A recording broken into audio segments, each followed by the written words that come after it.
பொதுவா அந்த தெய்வ நடமாட்டம் வீட்ல இருக்கிறது அப்படிங்கிறதுக்கான உங்களுடைய புரிதல் என்னவா இருக்கு? அது எந்த அளவு உண்மைங்க? அதாவது ஒரு வீடு அப்படின்னு எடுத்துட்டிங்கன்னா, ஒரு வீடு கட்டும்போதே அதில அதிர்வலைகள் இருக்கும் அப்படிங்கிறது எல்லாருக்குமே தெரியும் இல்லைங்க. அப்போ அந்த வீட்ல நல்ல அதிர்வலைகள் அப்படிங்கிறதும் இருக்கு. அதே போல பார்த்தீங்கன்னா, சில வீட்டுக்குள்ள தீய அதிர்வலைகள் இருக்கு. இப்போ ஒரு நல்ல அதிர்வலைகள் அப்படிங்கிறது எப்படி இருக்கும்னா, இப்ப பொதுவா அந்த பள்ளி சயனம் அப்படிங்கிறது எந்த அளவு உண்மை மேம்? அதுல என்ன கருத்து அதுல இருக்குங்க? அதாவது முதல்ல இருந்தது உண்மதான். அதாவது அப்போ பார்த்தீங்கன்னா, குடிசை வீடுகள் இருந்தது. நம்மளோட இதெல்லாம் ஓட்டு வீடாக இருந்தது அப்படிங்கும்போது, அதனுடைய விட்டத்தில, அந்த சட்டத்தில அப்போல்லாம் சுண்ணாம்பு செவராக இருந்தது அப்படிங்கும்போது, அந்த பள்ளி உண்மைய சொல்லப்போனா நல்ல கிரிப்போட அது வாழ்ந்துகிட்டு இருந்தது.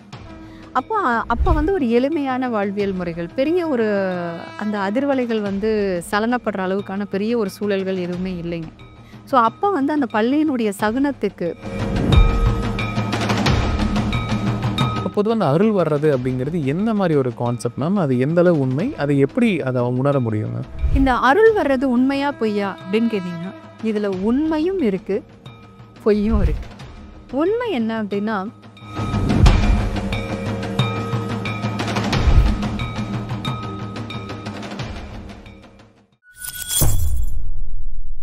பக்தி பிளஸ் நேயர்கள் அனைவருக்கும் வணக்கம். இன்று நம்மோட இணைந்தவர் ஆஸ்ட்ரோலஜர் கோட்டுமலை சத்யா மேம் அவர்கள். வணக்கம் மேம். வணக்கம் சார். மேம் இப்ப நம்ம பார்க்கக்கூடிய தலைப்பு, ஒரு தெய்வ உணர்வு அப்படிங்கிறது ஒவ்வொருத்தங்களுக்கும் ஒவ்வொரு விஷயமா வருது மேம். சில நபர்களுக்கு எனக்கு வீட்டிலேயே என் கூடயே ஒரு தெய்வம் இருக்கிற மாரி நான் உணர்றேன் அப்படின்னு சொல்லி நெறைய பேர் கமெண்ட்ல சொல்றாங்க. இப்ப எனக்கு ஒரு தெய்வம் என் வீட்டிலேயே இருக்கு. நான் வீட்டுக்குள்ள வரும்போது எனக்கு யாரோ இருக்கிற மாரி ஒரு உணர்வு இருக்கு அப்படின்லாம் சொல்றேன் மேம். பொதுவா அந்த தெய்வ நடமாட்டம் வீட்ல இருக்கிறது அப்படிங்கிறதுக்கான உங்களுடைய புரிதல் என்னவா இருக்கு? அது எந்த அளவு உண்மைங்க? அதாவது ஒரு வீடு அப்படின்னு எடுத்துட்டீங்கன்னா, ஒரு வீடு கட்டும்போதே அதில அதிர்வலைகள் இருக்கும் அப்படிங்கிறது எல்லாருக்குமே தெரியும் இல்லைங்க. அப்போ அந்த வீட்ல நல்ல அதிர்வலைகள் அப்படிங்கிறதும் இருக்கு. அதே போல பார்த்தீங்கன்னா, சில வீட்டுக்குள்ள தீய அதிர்வலைகள் இருக்கு. இப்போ ஒரு நல்ல அதிர்வலைகள் அப்படிங்கிறது எப்படி இருக்கும்னா, நீங்க அந்த வீட்டுக்குள்ள நம்ம யாரோ ஒருத்தர் வீடுங்க சார். ஒரு தெரிஞ்சவங்க ஃப்ரெண்ட்ஸா இருக்கலாம். ஏதோ ஒரு வீட்டுக்குள்ள நுழையும்போது, அங்க பார்த்தீங்கன்னா, ஒரு அமைதி இருக்கும். நமக்குள்ள போனதுமே ஒரு கொஞ்ச நேரத்துல மனம் அப்படியே ரொம்ப அமைதியா இருக்கும். இன்னும் கொஞ்ச நேரம் இந்த இடத்துல இருக்கலாமா? அப்படிங்கிறது தோணும். ஒரு எதமா இருக்கும். எவ்வளவு நம்ம மனதிற்குள்ள நிறைய ஒரு உணர்ச்சியோட நம்ம அந்த வீட்டுக்கு போனா கூட, அங்க ஒரு ரிலாக்ஸ் ஆயிடும் நமக்கு. இப்ப அந்த மாதிரி சில வீடுகள் இருக்கும். சில வீடுகளுக்குள்ள நம்ம போறோம் அப்படின்னா, நம்மளுடைய ரொம்ப நாள் பிரச்சனைகள், கேள்விகள் ஏதோ ஒண்ணு இருக்குங்க. பட் அது கொஞ்சம் கொஞ்சமா அதுவரைக்கும் உள்ள போட்டு கேள்வி கேட்டுட்டு இருந்தது, அப்படியே கொஞ்சம் நிதானமாகும். மனம் ஒரு தெளிவா இருக்கும். நமக்கு அந்த வீடே ரொம்ப புடிச்சிடும். ஏதோ அந்த வீடு தான் நமக்கு விடை கொடுத்த மாதிரிலாம் கூட ஒரு ஃபீல் வரும். டக்குனு ஒரு விடை கிடைச்சிரும். இந்த வழியில போலாம் அப்படிங்கிறதுக்கான நிறைய விஷயங்கள் அந்த வீட்ல கிடைக்கும்னு வச்சுக்கோங்க. அந்த வீட்ல இருக்கிறவங்க என்ன, அவர்களுடைய சிந்தனை, அவங்க ஒரு விஷயத்த பார்க்கின்ற கோணம் எல்லாமே நல்லதா இருக்கும். அப்ப அந்த நல்ல சிந்தனைகளினுடைய வெளிப்பாடு அப்படிங்கிறது, அந்த வீட்டில் இருக்கக்கூடிய அதிர்வலைகளோட கலக்கு. அதுதான் பார்த்தீங்கன்னா, அந்த வீட்டை நேர்மறை ஆற்றல் அதிகமா இருக்கின்ற ஒரு வீடாக கொண்டு வருது இல்லைங்களா? அப்ப அந்த வீட்ல இருக்கிறவங்களுக்கு, ஒரு முருகர் ரொம்ப பிடிக்கும். எனக்கு விஷ்ணு ரொம்ப பிடிக்கும். எனக்கு கிருஷ்ணர் பிடிக்கும். எனக்கு சிவன் பிடிக்கும். இல்ல எனக்கு பர்ட்டிகுலரா ஒரு சித்தர பிடிக்கும். இப்ப சிலர் அகத்தியர் என் கூட இருக்காருன்னு சொல்லுவாங்க. சில பேர் பார்த்தீங்கன்னா, போகர் என் கூட இருக்காரு அப்படின்னு சொல்லுவாங்க. சில பேர் பாபா என் கூட இருக்காங்க அப்படின்னு சொல்லுவாங்க இல்லைங்களா? இந்த அதிர்வுகளினுடைய வெளிப்பாடு அப்படிங்கிறது ஏன்னா, அவங்க அத இறைவனா பார்க்குறாங்க. இயற்கையும், இறைவனும் ஒன்றுதான். வார்த்தைகள் தான் வேறே தவிர, பட் அந்த விஷயம் அப்படிங்கிறது ஒண்ணு அப்படி.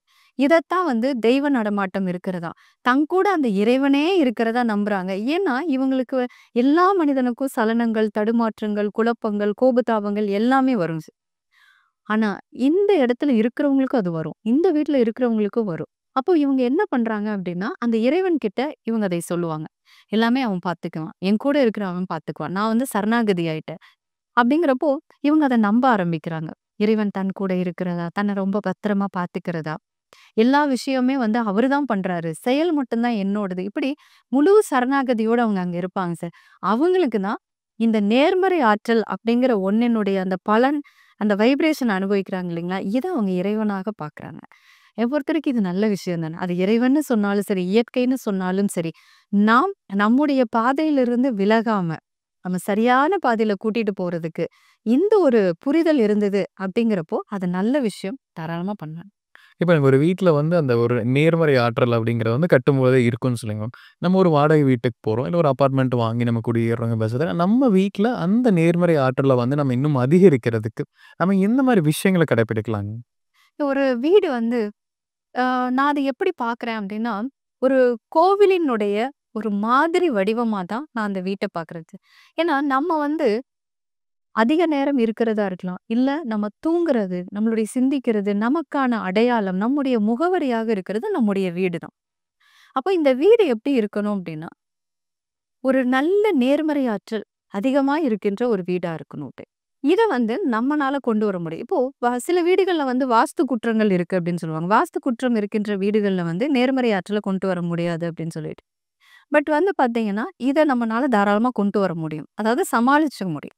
அது நம்மளை பாதிக்காத அளவுக்கு சமாளிக்க முடியும். அது ஒரு வேற ஒரு சாப்டர்ன்னு அப்படின்னு பாருங்க. இப்ப வாஸ்து குற்றமுள்ள வீடாக இருந்தாலும் சரி, இல்ல வாஸ்து எல்லாம் சரியா இருக்கக்கூடிய வீடாக இருந்தாலும் சரி, சொந்த வீடா இருந்தாலும் சரி, வாடகை வீடா இருந்தாலும் சரி. நம்ம அந்த வீட்டுக்கு போறோம்.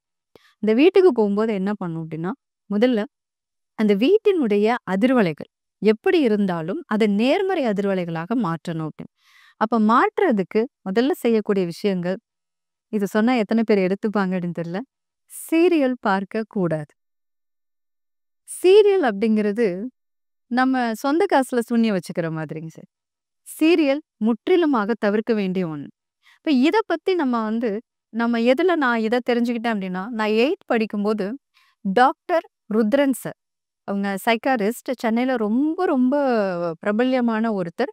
எனக்கு வந்து அந்த உளவியல பத்தின முதல்ல அப்படி ஒண்ணு இருக்கு அப்படிங்கிற ஒரு முதல்ல நான் தெரிஞ்சுக்கிட்டதே ருத்ரன் சார் கிட்ட தான்.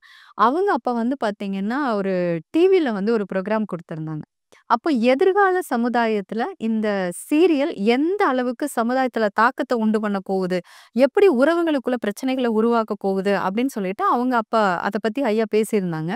எனக்கு அப்போ 8த் படிக்கும்போது என்ன வயசு இருக்கும் சார்? பெரிய இல்ல. பட் கொஞ்சம் கொஞ்சமா அதோட புரிதல்கள் அப்படிங்கிறது கொஞ்சம் கொஞ்சம் இருந்தது. அதுக்கப்புறம் அத நெறைய தேட ஆரம்பிக்கும்போது, நெறைய அதுல பார்க்கும்போது, ஒரு சீரியலினுடைய தாக்கம் அந்த வீட்டினுடைய அதிர்வலைகளையும் நெகட்டிவாக மாற்றுகின்ற வல்லமை இருக்கு. அங்க இருக்கிறவங்களுடைய மனநிலை எப்படி? ஏன் நம்மளுக்கே தெரியல. 7 மணிக்கு ரெகுலரா நாடகம் பார்த்துட்டு இருக்காங்க. நீங்க ஒரு நாள் அந்த 7 மணிக்கு போய் ரிமோட்ல எடுத்து சேனல மட்டும் மாத்தி பாருங்க. முதல்ல தொறத்துறது நம்மளையா தான் இருக்கும். அவங்க முடிக்கிற வரைக்கும் நம்மளால வீட்டுக்குள்ள முடியாது. அப்ப இந்த சீரியலினுடைய தாக்கம் ஒவ்வொரு மனிதருக்குள்ளேயும் பாதிப்பை உண்டு பண்ணுது. அப்ப அதுல நல்ல விஷயங்கள் இருக்கா? அப்ப நல்ல விஷயங்கள் இல்ல அப்டின்னா, நீங்க நாள் ஃபுல்லா உங்களுக்குள்ளேயே அது உங்கள அறியாம அந்த பாதிப்பை உண்டு பண்ணும்போது, இந்த சிந்தனையினுடைய தாக்கம் வீட்டின் அதிர்வலைகள். அதே மாதிரி ஒலி தான் அங்க ரொம்ப முக்கியமான ஒண்ணுங்க. அந்த சவுண்ட். நாம சீரியல் பார்த்தாலும், பார்க்கல அப்டின்னாலும், அதிலிருந்து வருகின்ற அந்த ஒலி. அந்த ஒலி அலைகள் உருவாக்குகின்ற எதிர்மறையான அதிர்வுகள் அந்த வீட்டை பாதிக்கும். அப்ப முதல்ல இது இருக்கக்கூடாது. 2வது வந்து பார்த்தீங்கன்னா, அப்ப என்ன இருக்கலாம்? நல்ல அதிர்வலைகள் இருக்கலாம். அப்ப எதெல்லாம் நல்ல அதிர்வலைகள்? நல்ல சப்தங்கள். இப்ப எதெல்லாம் நல்ல சப்தங்கள குடுக்கும்? அப்படின்னு பார்த்தீங்கன்னா, இசை. இசைக்கு அவ்வளோ ஒரு வல்லமை இருக்கு. என்ன இசை அப்படின்னா, ஃப்ளூட், கீபோர்ட், நம்முடைய மந்திரங்கள், பதிகங்கள், நம்முடைய பாடல்கள். ஸோ இதுல அந்த நல்ல அதிர்வலைகளை உருவாக்குறது இருக்கு. இப்போ நீங்க சஷ்டி கவசம், கந்தகுரு கவசம், சிவபுராணங்கள், அப்புறம் கோளறு பதிகம், காலையில வந்து ஆம், திருப்புகழ் போடுறது. இது ஏதோ ஒண்ணு. காலையில கொஞ்ச நேரம், சாயந்தரம் கொஞ்ச நேரம். அதே மாதிரி இந்த மாதிரி இன்ஸ்ட்ருமென்டல் மியூசிக். இப்போ ஃப்ளூட்டா இருக்கலாம், கீபோர்டாக இருக்கலாம். இப்போ இந்த மங்கள வாத்தியம்னு சொல்லுவாங்க. மிருதங்க, நாதஸ்வர வாத்தியங்களாக இருக்கலாம். இது எல்லாத்துக்குமே அந்த வீட்டிற்குள் நல்ல அதிர்வுகளை கொண்டு வர்ற ஒரு தன்மை இருக்கு. அதுல ரொம்ப முக்கியமா பெல் சவுண்ட். நீங்க நம்ம இதுல ஒரு பரிகாரமே இருக்கு. நீங்க வந்து உடம்பு முடியாம இருக்கு அப்டின்னாலோ, இல்ல குழந்தை ரொம்ப சோம்பேறித்தனமா இருக்கு அப்டின்னாலோ, அப்பல்லாம் பெரியவங்க என்ன சொல்லுவாங்கன்னா, கோவில்ல பூஜை நடக்கும்போது, அந்த பூஜைக்கு அந்த குழந்தைய கூட்டிட்டு சொல்லுவாங்க. ஏன்னா, அந்த பெல் சவுண்டுக்கு வந்து பார்த்தீங்கன்னா, நம்மளை சுறுசுறுப்பாக்கக்கூடிய திறன் அதிகம். இத வந்து நீங்க நெறைய பேர் இத ஆர்டிகல்ஸ் வந்து பண்ணியிருக்காங்க சார். நீங்க குரோம்ல போனீங்கன்னா நெறைய தெரியும். அப்ப இத வந்து அந்த இடத்துக்குள்ள கொண்டு வரணும். இப்ப வீட்டுக்குள்ள இந்த மாரி ஏதாவது ஒரு இசை அப்டிங்கிறது ஒண்ணு இருக்கணும். ஓகேங்களா? அடுத்ததா வந்து பார்த்தீங்கன்னா வீட்டுக்குள்ள நம்ம வீடு துடைக்கிறோம் இல்லைங்க சார். இப்போ நம்ம வந்து நடக்கிறோம். உங்களுக்கு தெரியும் அக்குபஞ்சர் பாயிண்ட் அப்படிங்கிறதுல நமக்கு கைகள்ல அது குடுப்பாங்க. அதே மாதிரி அடுத்து நம்மளுடைய பாதங்கள். நம்மளுடைய பாதங்கள்ல நம்மளுடைய உடல் உறுப்புகளுக்கு உண்டான எல்லா பாயிண்ட்டும் அந்த பாதத்துக்குள்ள இருக்கு. இந்த பாதத்த அழுத்தி தான் அந்த வீட்ல நடந்துட்டு இருக்கிறோம் அப்படிங்கிறப்போ, நம்ம வந்து நெறைய சொல்லுவாங்க. இப்ப தியானம் பண்ணும்போது என்ன சொல்றாங்க? வெறுந்தரையில உட்காந்து நீங்க தியானம் பண்ணக்கூடாது. மேட் விரிச்சு தான் உட்காந்து பண்ணணும். ஏன்னா அது வந்து ஈர்த்துக்கும் அப்படின்னு சொல்லுவாங்க. அப்ப அந்த வீட்டினுடைய தரை நீங்க துடைக்கும்போது கொஞ்சம் எப்ப நீங்க எது போட்டு ஃப்ளோர் கிளீனர் போட்டு துடைத்தாலும் சரி, கொஞ்சம் கல்லுப்பு, கொஞ்சம் பச்சை கற்பூரம். சரிங்களா? இத போட்டு கடைசியா அந்த வீட்ட தொடச்சு விடணும். இது வந்து பார்த்தீங்கன்னா, அந்த ஒரு நேர்மறையான அதிர்வலைகள வீட்டுக்குள்ள கொண்டு வரக்கூடிய திறன் இருக்கு. அதேபோல வாசம். அந்த சாம்பிராணி வாசம், நல்ல பூக்களினுடைய வாசத்துக்கு இப்போ உங்களுக்கு தெரியும் இல்லைங்க சார். நம்ம ஸ்மெல்லுக்கு வந்து நம்மளுடைய உணர்வை மாற்றுகின்ற திறன் ரொம்ப அதிகம். நீங்க அந்த சாம்பிராணியினுடைய ஸ்மெல் நீங்க வந்து ஸ்மெல் பண்ணி பார்த்தீங்கன்னு வச்சுக்கோங்களேன், உங்களுக்கு மனம் எப்படி இருக்கு? ஒரு இனம் புரியாத ஒரு அமைதி கிடைக்கும். அதே மாரி பூக்களினுடைய நறுமணத்துக்கு நம்மளை அமைதிப்படுத்துகின்ற திறன் அதிகம். இப்படி பர்ட்டிகுலரா சில நறுமணங்கள் இருக்கு. அதே மாதிரி சில மணங்கள் வந்து பார்த்தீங்கன்னா, நம்மள வெறுக்க வைக்கும். முகம் சுளிக்க வைக்கும். ஓகேங்களா? அந்த இடத்துலருந்து விலகி போலாங்கிறது தோணும் இல்லைங்களா? அப்ப வீட்டுக்குள்ள நல்ல நறுமணங்கள், அது சாம்பிராணியோ, ஒரு பூக்களினுடைய நறுமணமாக வீட்டுக்குள்ள இருக்கணும். என்ன? இந்த மாதிரி இருக்கின்ற அந்த வீட்டுக்குள்ள நல்ல அதிர்வலைகள் அப்படிங்கிறது நிறைஞ்சு இருக்கும். இதத்தான் அந்த தெய்வ நடமாட்டம் உள்ள வர்றது, நான் என் வீட்டுக்குள்ள ரொம்ப இதமா ஃபீல் பண்றேன். எனக்கு சொர்க்கமே என் வீடு தான் அப்படின்னு சொல்ற அளவுக்கு அந்த வீட்ட வச்சுக்கலாங்க. இப்ப பொதுவா வந்துங்க மேம், இந்த ஒலி அப்படிங்கிற விஷயம் பேசும்போது, இந்த பல்லியுடைய சத்தம் அப்படிங்கிறது வந்து வீட்ல கேட்கும் மேம். அதுக்கு ஒவ்வொருத்தங்க ஒரு விஷயம் சொல்றாங்க. இது ஒரு குறி சொல்றதா சொல்றாங்க. இது ஒரு தப்பான விஷயத்த உணர்த்துது. ஏதோ நடக்க போகுதுன்னும் சில பேர் உணர்றாங்க. சில பேர் அது ஒரு நல்லதா கூட கருதுறாங்க. இப்ப பொதுவா அந்த பல்லி சயனம் அப்படிங்கிறது வந்து எந்த அளவு உண்மை மேம்? அதுல என்ன கருத்து அதுல இருக்குங்க? அதாவது முதல்ல இருந்தது உண்மதான். அதாவது அப்ப வந்து பார்த்தீங்கன்னா, குடிசை வீடுகள் இருந்தது. நம்மளோடதெல்லாம் ஓட்டு வீடாக இருந்தது அப்படிங்கும்போது, அதனுடைய விட்டத்துல, அந்த சட்டத்துல அப்பல்லாம் வந்து சுண்ணாம்பு செவராக இருந்தது அப்படிங்கும்போது, அந்த பள்ளி உண்மைய சொல்லப்போனா நல்ல கிரிப்போட அது வந்து வாழ்ந்துகிட்டு இருந்தது. அப்ப அப்ப வந்து ஒரு எளிமையான வாழ்வியல் முறைகள், பெரிய ஒரு அந்த அதிர்வலைகள் வந்து சலனப்படுற அளவுக்கான பெரிய ஒரு சூழல்கள் எதுவுமே இல்லைங்க. ஸோ அப்ப வந்து அந்த பள்ளியினுடைய சகுனத்துக்கு ஒரு பலன் இருந்ததான்னா இருந்தது. பட் இப்ப நம்மளுடைய வீடு எப்படி இருக்குங்க சார்? ஃபுல்லா டைல்ஸ். ஓகேங்களா? எல்லாமே வந்து கான்கிரீட் வீடாயிருச்சு. முதல்ல பள்ளிக்கு புடிச்சு கூட நிக்க முடிய மாட்டேங்குதுங்க சார். அதுதான் தொப்பு தொப்புன்னு விழுந்துட்டு இருக்கு. இப்ப எங்கேயாவது வந்து பள்ளி வந்து சத்தம் போடுது அப்படின்னா, இது ஆக்சுவலா சகுனமா பார்க்கணுங்கிறது கண்டிப்பா கிடையாது. எப்ப அத சகுனமாக பார்க்கணும் அப்படின்னா, ஒரு குறிப்பிட்ட திசையில தொடர்ந்து அந்த பள்ளி சத்தம் போட்டுக்கிட்டே இருந்தது அப்படின்னா தான், அது ஏதோ ஒரு விஷயத்த நமக்கு முன்னாடியே இன்டிமேட் பண்ணுது. நமக்கு அத சுட்டி காமிக்குது அப்படின்னு சொல்லி ஒரு அர்த்தங்க. மத்தபடிக்கு நம்ம சாதாரணமா இருக்கும்போது எங்கேயாவது ஒரு பக்கம் அந்த சத்தம் கேட்குது அப்படின்னா, அத பள்ளி சகுனமாக பார்க்கணுங்கிறது கிடையாது. அது இயல்பாக நடந்துகிட்டு இருக்கிற ஒரு நிகழ்வு தான். எப்படி வந்து அணில் கத்துது, காக்கா கத்துது அந்த மாரி இருக்கு இல்லைங்களா? அதே மாதிரி தான் இந்த பல்லியினுடைய சப்தத்துக்கும் இருக்குதுங்க. இப்ப பொதுவா எனக்கு வந்து இந்த இறை அப்படின்னு பேசும்போது மேம், அவங்கவங்க உடல்லயே வந்து எனக்கு இறைவன் உணர்றதாவும், எனக்கு வந்து அருள் வந்துருச்சு அப்படிங்கிற வந்து நெறைய பேர்த்த நம்ம பார்க்க முடியுது. கோயில்களுக்கு வந்து சில நபர்கள் வந்து பூஜை நடக்கும்போது அருள் வந்து ஆடுறவங்க பார்த்துருக்கோம். சில பேர் கோயிலுக்குள்ள உள்ள போகும்போதே அருள் வந்து மயங்குற அளவுக்குமே இருக்காங்க. இப்ப பொதுவா அந்த அருள் வர்றது அப்படிங்கிறது எந்த மாரி ஒரு கான்செப்ட் மேம்? அது எந்த அளவு உண்மை? அதை எப்படி அத உணர முடியுங்க? இது வந்து நான் புரிஞ்சுகிட்ட என்னுடைய ஒரு அனுபவத்த நான் சொல்றேங்க. அதாவது இந்த அருள் வர்றது உண்மையா, பொய்யா அப்படின்னு கேட்டீங்கன்னா, இதுல உண்மையும் இருக்கு, பொய்யும் இருக்கு. உண்மை என்ன அப்படின்னா, நம்ம சில பாடல்கள் கேட்கும்போது, நமக்கு மனசு வந்து பார்த்தீங்கன்னா, நம்மள அறியாம அப்படியே மயங்கிடுவோம். அது ஒரு 4 நிமிஷம் வந்து பார்த்தீங்கன்னா, நமக்கு எந்த ஒரு சுத்தி இருக்கிற எதையுமே கவனிக்க மாட்டோம். எவ்வளோ பெரிய சப்தத்த கூட கவனிக்க மாட்டோம். ஏன்னா, அந்த இசையில நம்ம மயங்கியிருப்போம். சில பேருக்கு இளையராஜா சார், சில பேத்துக்கு ரகுமான் சார், சில பேத்துக்கு விஸ்வநாதன் ஐயா அவங்க.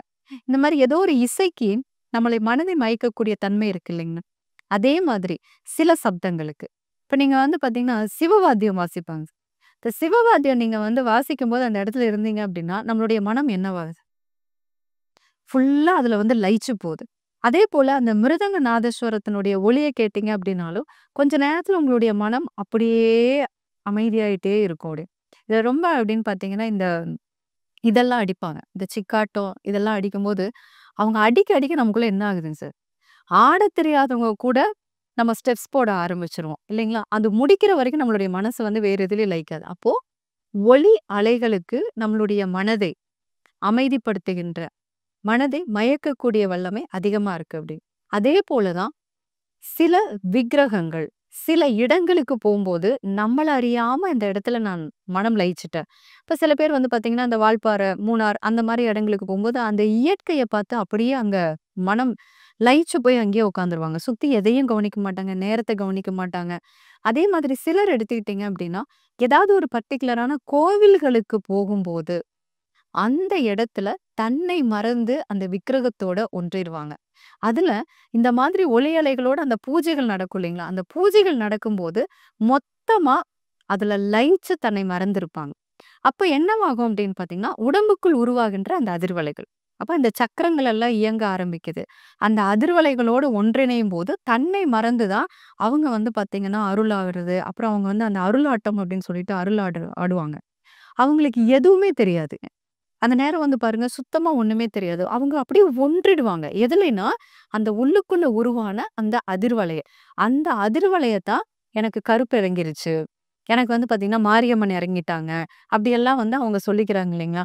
இதுல இங்க சிலது பார்க்கலாம். எங்கேயாவது விநாயகர் இறங்கிட்டாங்கன்னு கேள்விப்பட்டுருக்கேன். நம்ம இதுவரைக்கும் கேள்விப்படல. விஷ்ணு வந்தாரு, கிருஷ்ணர் வந்தாரு. அப்ப அந்த மாதிரி சில விஷயங்கள் இப்ப வரைக்கும் அவங்க வரல. அப்படிங்கிறப்போ, இறைவன் ஒன்றுன்னு சொல்றாங்க. இல்ல இறைவன் வெவ்வேறுன்னு சொல்றாங்க. அது ஏதோ இருக்கட்டும். பட் சில கடவுள்கள் அப்படிங்கிறவங்களுடைய அருள் இறங்குறதா இருக்கு. சில கடவுள்கள் இப்ப வரைக்கும் அருள் இறங்கலன்னா, அப்ப அவங்க ஏன் வரல? ஸோ இதுவும் நமக்கு ஒரு டவுட் வருது இல்லைங்களா? வேற ஒண்ணும் கிடையாது. இவங்க இந்த மாதிரி ஒரு வரைமுறை வச்சிருக்காங்க இல்லைங்களா? காவல் தெய்வங்கள் அவங்க தான் வந்து அருளா வருவாங்க. அந்த மாதிரி சிலது இருக்கு. இப்ப இவங்களுக்கு குலதெய்வம் அப்படிங்கிற குலதெய்வத்து மேல பற்றா இருக்கிறவங்க, சின்ன வயசுல இருந்தே வந்து பார்த்தீங்கன்னா, அந்த குலதெய்வம் தான் நம்மள காப்பாத்துது. அந்த குலதெய்வ இடத்துக்கு போம்போது, அந்த பெரியவங்க சொல்லிக் குடுக்குற விதத்துல இவங்க ஒன்றி போயிடுறாங்க. அதனால தான் இந்த வருஷம் வருஷமே வந்து பார்த்தீங்கன்னா, குலதெய்வத்துக்கு நோன்பு சாட்டிருவாங்க. அந்த குலதெய்வ நோன்புல நெறைய பேத்துக்கு அருள் வரும். 40 பேர், 50 பேர் எல்லாருமே கருப்பறங்கிருச்சுன்னு சொல்லுவாங்க. எல்லாருமே அம்மா வந்துட்டா அப்படின்னு சொல்லுவாங்க. அத வந்து நம்ம பொய்ன்னு சொல்ல முடியாது. ஏன்னா, அவங்களுடைய பக்தியினுடைய ஆழம் அது. அவங்க அத உணர்றாங்க. என்ன. ஸோ இது ஒரு வகை. இது உண்மை அப்படி. பொய் என்ன அப்படின்னாங்க சில பேர்த்துக்கு வந்து வீட்ல தனக்கான ஒரு அங்கீகாரம் இருக்கு. அவங்களுடைய விருப்பங்கள காது குடுத்து கேட்கறக்கு அங்க யாரும் இருக்க மாட்டாங்க. பல துறை சார்ந்த அறிவு இருக்குங்க. ஆனா, அதற்கான ஒரு அங்கீகாரமோ, அதற்கான ஒரு ஆறுதலோ, இல்ல எதுவுமே இல்லாம இருப்பாங்க. சிலருக்கு வந்து பார்த்தீங்கன்னா, வீட்ல அந்த ஒரு குறைந்தபட்ச மரியாதை அப்படிங்கிறதே ஒண்ணு இருக்காது. அப்ப அது உள்ள போட்டு அழுத்தி, அழுத்தி, அழுத்தி, அழுத்தி வந்து பார்த்தீங்கன்னா, அந்த கோபம், அந்த வருத்தத்தோட அவங்க இருப்பாங்க இல்லைங்களா? அவங்க இது ஒரு ஆயுதமா பயன்படுத்துறாங்க. என்ன அப்படின்னு பார்த்தீங்கன்னா, நீங்க ரெகுலரா வந்து சாமி இறங்குறவங்க மேல எப்பவுமே ஒரு மரியாதை வச்சிருப்பாங்க. நம்ம ஊர்ல வந்து பார்த்தீங்கன்னா, அந்த சாமி இறங்குறவங்களுக்குன்னு எப்போ ஒரு மரியாதை இருக்கும் உங்களுக்கு. அப்போ உங்களுக்கு என்ன கிடைக்குது? இயல்பாக குடும்பத்துக்குள்ள கிடைக்காத ஒரு மரியாதைய தன்மேல் அருள் இறங்குறதா இவங்க சொல்லி அந்த வந்து எடுத்துக்கிறாங்க. 1. சிலர் இத ஆயுதமாக பயன்படுத்துறாங்க. தன்னுடைய விருப்பங்கள் நிறைவேறாதப்போ, அத வந்து அம்மா வந்து சொன்னாங்க. இல்ல சில தெய்வங்கள் வந்து சொன்னதாக சொல்லி, எனக்கு அது வைங்க, இது வைங்க, எனக்கு அங்க அத பண்ணுங்க, இங்க இத பண்ணுங்க. நான் உன்ன எப்படியும் காப்பாத்திருவேன். அந்த மாதிரி சில விஷயங்கள செய்து தன்னுடைய அந்த மனக்குறைகள அவங்க நிவர்த்தி பண்ணிக்கிறாங்க சார். அந்த மாதிரி இருக்கிறவங்க தான் நீங்க YouTubeலலாம் வந்து சில வீடியோக்கள்லாம் நீங்க பார்த்துருப்பீங்க. அவங்க வந்து சாமி ஆடிட்டு இருப்பாங்க. இவங்க பட்டாச கொளுத்தி உள்ள போட்டுருவாங்க. அதே மாரி நாய் விரட்டிட்டு வரும். அதுவரைக்கும் இருந்த சாமி அப்புறம் காணாம போயிடும். அப்ப இதுல என்ன ஆகுது அப்டின்னா, உண்மையாவே மனம் லயிச்சிருக்காங்க இல்லைங்களா? அவங்களையும் எல்லாரும் தப்பா பார்க்குற மாதிரி ஆயிடுது. ஸோ இதுதான் பொய்யா இருக்கிற ஒரு விஷயம். இப்ப நம்ம வந்து நேயர்களுக்கு வந்து என்னென்ன விஷயங்கள் வந்து தெய்வத்தை வந்து உணர்வதற்கான விஷயங்கள் அப்படிங்கிறது விலாவாரியா பார்த்தோம். கண்டிப்பா நம்ம நேயர்களுக்கு ஒரு பயனுள்ள கருத்துக்கள் அமைந்திருக்கும். மீண்டும் ஒரு பதில் சந்திக்கலாம். ரொம்ப நன்றிங்க. நன்றி.